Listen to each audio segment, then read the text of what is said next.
Hello friends, मैं संदीप और आप देख रहे हैं एसपीजी गांव से शहर तक। आइए हम दिखाते हैं आज की सबसे बड़ी खबरें। एक लक्षात ठेवा का काही अधिकाऱ्यांची संबंध चांगले असतात, त्यांना आपल्या पूर्वीच्या गाड्या माहिती होत्या तुम्हाला कशा होत्या त्या, तर ते अधिकाऱ्यांची चर्चा करत होते. तर त्यांनी सांगितलं का तुम्ही फक्त आहे ना डहाणूपर्यंत.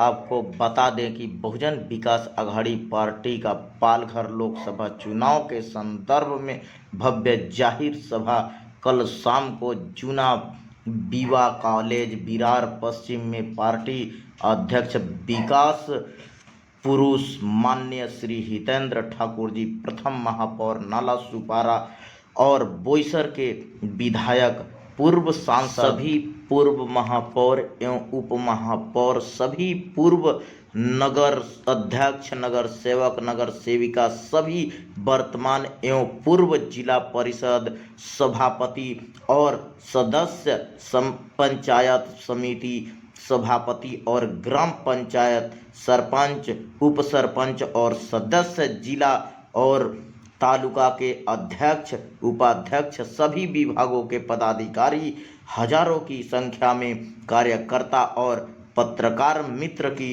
उपस्थिति में संपन्न हुआ। कार्यकर्ताओं से संवाद करते समय विकास पुरुष अप्पा और कार्य अध्यक्ष श्री राजीव पाटिल जी ने पूछा, लोकसभा चुनाव लड़ने का? ऐसा पूछते ही कार्यकर्ताओं द्वारा हाँ बोलने के साथ साथ ही कार्यकर्ताओं द्वारा जयकारा लगाया गया। देखिए वीडियो। आपले मान्यवर कार्यकर्ते, नेते आणि त्यांना नेते बनवणारे समोर बसलेले कार्यकर्ते, कारण का इकडे स्टेजवर जे बसतात ते सगळे तुमच्यामुळे, नाहीतर स्टेजवर पुन्हा आपण निवडणूक लढायचं हे आपण डिक्लेअर केलंय.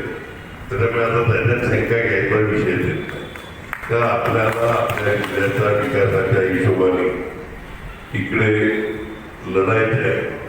साधारण माझा स्वभाव आहे टीका करायची नाही कुणावर.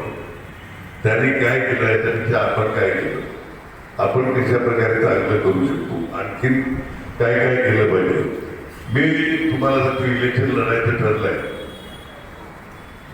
सिद्धींनी असं सांगितलं का कुठे काय अडचण येतील आम्हाला सगळं आम्ही येऊ, पण त्याच्यापेक्षा तुम्हीच आम्हाला सांगितलं का मुद्दे कुठे, म्हणजे आपल्या इकडे आरोग्याचं, खास करून ग्रामीण भागातलं आरोग्याचं आहे, कामधंद्याचं आहे, नोकरीचा रोजगार उपलब्ध झाला पाहिजे, शिक्षण, असे काही प्रश्न सगळ्यात महत्वाचे.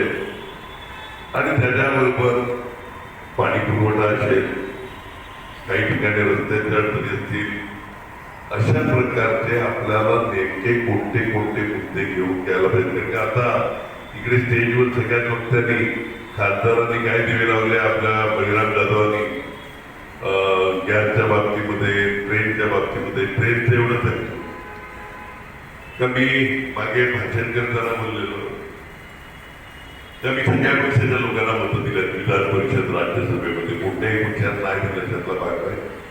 कोणीही त्याबद्दल बोलू शकत नाही का कधी कोणाकडून काही मतलब मी कामं सांगितली. आपल्या विभागाची कामं करण्याकरता ती पाहिजे त्या पद्धतीने त्यांच्याशी बोललो.